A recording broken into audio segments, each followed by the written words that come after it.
Well, that was in 2006, and a moment you'll never forget. Finally got the ring.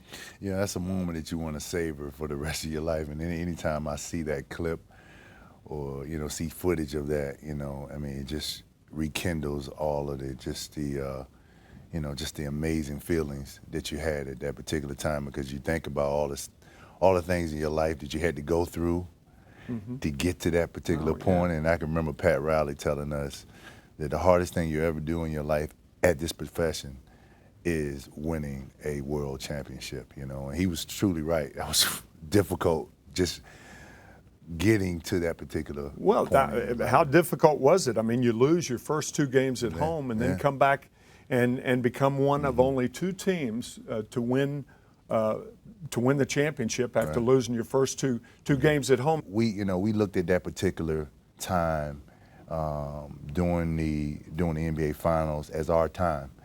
For us to come back and win 3 games in a row and be in that position to just win it all, we looked at that as our Game 7, and we won it in 4 games in a row in that Game 6. We have seen Mark Cuban so many times, and his histrionics on the sidelines, a couple of rows up with of course, the owner of the Dallas Mavericks.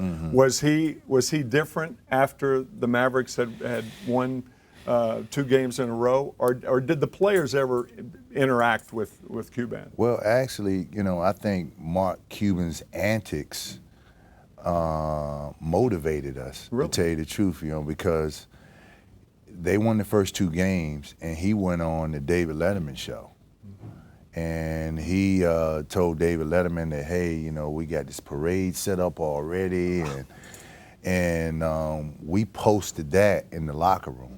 And that was true motivation, because we knew that they had to come back and play 3 games on our home court after those 2 games. And we had been playing extremely well.